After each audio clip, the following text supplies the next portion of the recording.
What's going on, guys? Welcome back to WWE Network and Chill, where I, Graham G. Matthews, break down all the original content I watch on the WWE Network and on Peacock. And today we're talking the October 15th, 2022 edition of the SmackDown LowDown, being hosted by Jackie Redmond and Matt Camp in the studio. No special guest analyst this week, which was a positive. Significantly shortened the show, so didn't mind not having fucking Jerry Lawler there or JBL or whoever, so I thought that was a positive. To open up the episode, they replay that great Bray Wyatt promo that closed SmackDown on Friday, where he got emotional before being interrupted by seemingly himself. It was really cool. I went into more depth about that in my SmackDown audio review, so check that out if you haven't already. Matt Camp even teased an inner battle, were the words that he used, for Bray Wyatt. So they didn't explicitly state on the show what was going on there because there was no commentary throughout the entire segment. I think literally from the time Bray Wyatt came out, from the time he was in the ring, from the time he was interrupted, no commentary, I don't think. So they teased an inner battle here. That was our suspicion among fans, and they wouldn't mention that here on the show unless there was something to that. So keep an eye out for that going forward. Back in the studio, they recap the 6-woman tag team match that's a Damage Control knockoff Raquel Rodriguez, Shotzi, and Roxanne Perez in 6-woman tag team action. Raquel Rodriguez backstage tells Megan Morant that she's excited to return to NXT on Tuesday to face Cora Jade in the Pick Your Poison match, as selected by Roxanne Perez on Friday. Shotzi says that Perez made an excellent choice in choosing Raquel to face Cora on Tuesday. Shotzi also says that Damage Control have been a pain in their ass, and she says booty, but I said ass. Raquel then says that she's hungry and they vow to take the WWE Women's Tag Team titles from Damage Control next week, in what will be Damage Control's first defense, I believe, as WWE Women's Tag Team Champions.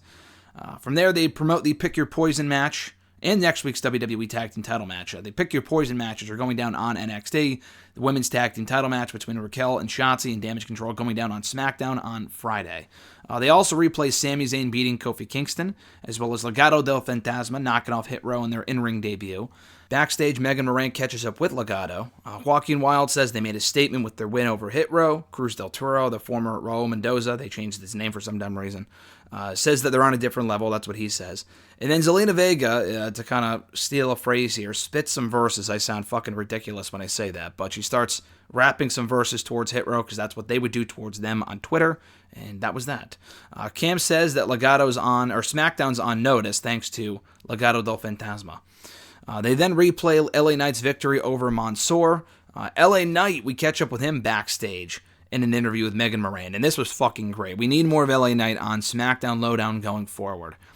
She goes, "Let me talk to you," and then she was about to ask him about Maximum Male Models, and he goes, nah, and you're trying to steal my lines, you're trying to, tell me what to talk about. I don't want to talk about Maximum Male Models. I'm done with them. I beat them. Hopefully that means the feud is over, thank God, which is why he's now a heel.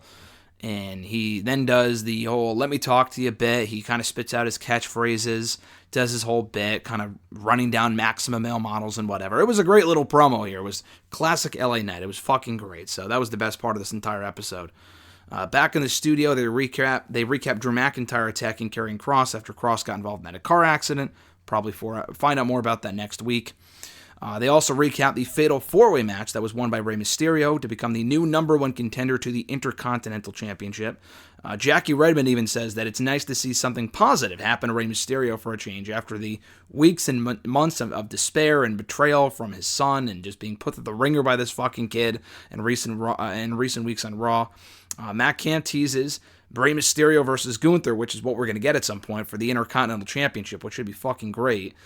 From there, they promote Logan Paul's return to SmackDown next week, Sonya Deville versus Liv Morgan, as well as next week's aforementioned WWE Women's Tag Team title match on SmackDown. So that was the SmackDown Lowdown in a nutshell.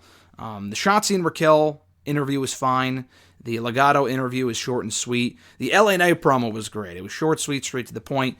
Always entertaining stuff from LA Knight. So pretty straightforward edition here of SmackDown Lowdown. And listen, hopefully all the new additions to the SmackDown roster refreshing the show a little bit, give us some more people to talk to backstage and not the same 3 or 4 people we tend to hear from almost every single week here on the show. So solid stuff, and the fact they did not have a special guest analyst on this episode made it that much better, at least in my opinion. The shorter shows are always stronger in my opinion.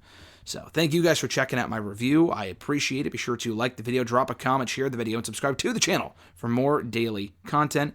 And we'll be back soon with more videos. So have a great one, guys. I'm Graham G.S. Matthews, and I'll catch your ass down the road.